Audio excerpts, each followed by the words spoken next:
Hello, church. Welcome to the Midweek Message. My name is Jonathan Patterson, or JP, and I'm the middle school youth pastor here at Salem First Baptist Church.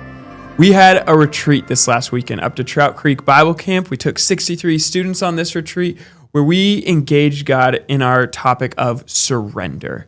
That first night, we talked about what it means to truly follow God. Jesus' command to his disciples where he says, "Follow me." What does that look like, that first surrender moment? But then as that led into Saturday morning, we looked at what does it mean to give God our priorities. And we used a simple ring tower, just like a little kid toy where you put the rings on that tower, and we use those rings as our priorities. And sometimes we say, well, God needs to be our top priority. But sometimes we know in life that we don't always put God as our top priority, and other priorities take precedent over that.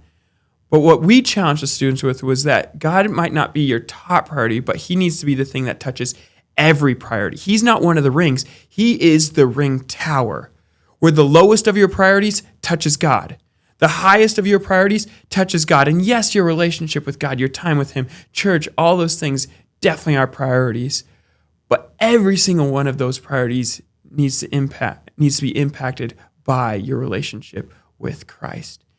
And it was so incredible to watch students wrestle with this idea of surrendering, not giving up things and losing them when they give them to God, but surrendering and saying, God, your will be done. And I've got notes upon notes from our leaders who got to interact with our students and see what God was doing in their lives. And I want to share just some of those highlights of the things that I love seeing that students understood what it really means to surrender, but also grow in closer relationship with one another as they grow closer to God. So our 8th grade guys, we had one of our 8th grade students really just step up this weekend. He's really taking that ownership of, I'm going to be a leader in this group. And he co-led with one of our adult leaders, the small group time. And it was incredible and just encouraging to watch him do that. We also watched a student who, for the last 2 years, has kind of been on the outskirts. He shows up, but he hasn't really been invested. And this weekend, there was something different. Whether it was the messages or whether it was finally something within him where God was just like, I want you to get plugged in. I want you to buy into this group. And we see him interacting with the small group time, with worship, with his friends, with his peers, with his leaders. And it was an incredible opportunity for God to show up in that way. We saw in the 8th grade girls a vulnerability that we've been praying for, that they were willing to share what was really going on in their lives, but not only share, but that the other girls in their group actually cared what they were sharing about. And so when girls would share their struggles or their doubts, it wasn't met with why, or you shouldn't have to, just trust God more, but it was met with, I understand what you're going through. I've had those same doubts. This is how I did it. This is how God helped me through these doubts. And they shared testimonies of what God had done in their lives, which was then an encouragement for the girl who was going through some doubts of her own.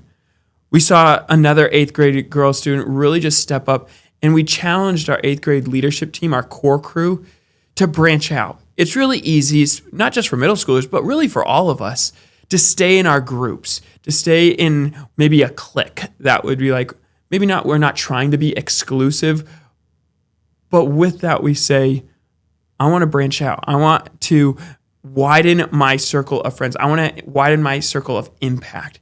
And one of our 8th grade girl students, one of our core crew leaders, she said, I'll do that. And she stepped out and she sat with different students, both guys and girls, at lunch, at dinner, at breakfast. She was just like, I have my friends. I could easily sit with them during worship and the message, but I'm going to go sit with some of the 6th graders who might just need a friend.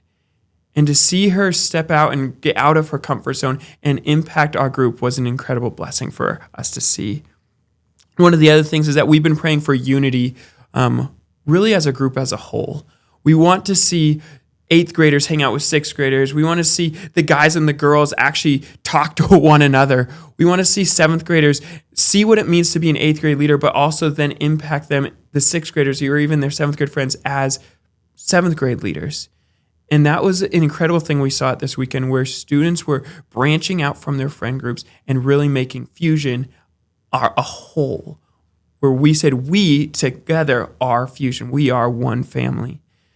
Some more stories that we saw. We saw several of our 7th grade guys really step out of their comfort zone and challenge each other in their faith. So much so that 3 of them actually decided to have a small group with one another during their free time about the end times.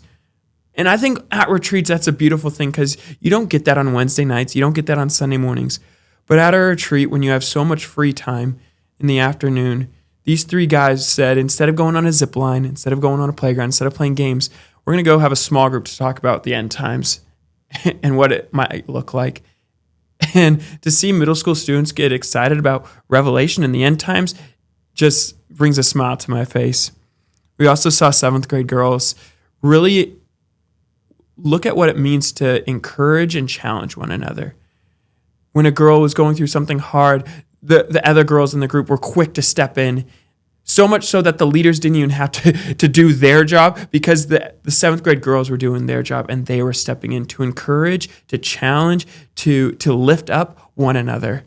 And that's just a huge answer to our prayers. We saw another 7th grade girl who also was very withdrawn for the last year.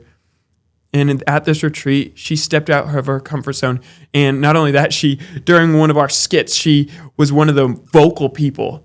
A year ago, I don't think she would have said 2 words during a skit. And in this one, she used her voice in a way that brought laughter to our group.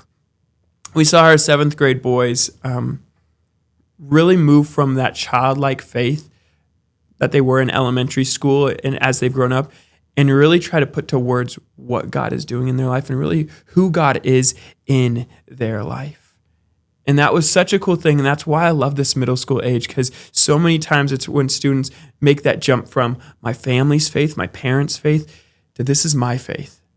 And that was one of the things we saw at this weekend. And another one of the stories that I want to share with you was with our 6th grade girls, where there was just a spiritual closeness with them.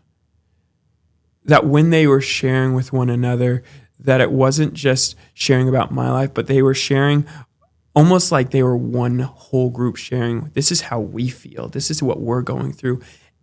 And with that, they were able to grow as a group together. Yes, they grew individually, but as a group, they grew so much. And I know our leaders were so encouraged by that. And so it was an incredible week, and we wanted to just say, as the leadership from me as the youth pastor, just thank you. We know this weekend doesn't happen without, one, your generosity, without your finances, but also without a lot of prayer. We know there was an army of people praying for us as we went to Trout Creek this last weekend. And so we just want to say thank you. And we want to share with you that your prayers were answered, that God worked in so many amazing ways, and we are going to see this change happen for weeks and months and years to come. So thank you for that. We also had a lot of fun. We played games. We had a campfire. We went down zip lines. And if you don't know, there's something about a 6-7 thing. I don't understand it. It's something middle schoolers say. But I think I've heard the word 6-7 more times over this last weekend than I think I ever have heard in my entire life. So if you don't know what that means, ask a middle schooler. They can explain it to you. It's something about some guy being 6'7". But overall, it was an incredible weekend where students learned to surrender. They grew closer to one another. They challenged one another in their faith, where we had so much fun. And now we get to come home. And as Isaiah said, we said, "Here I am, Lord. Here we are as Fusion. Send us into our world so we can change it." We hope you have a great rest of your week, and we hope to see you this weekend at church.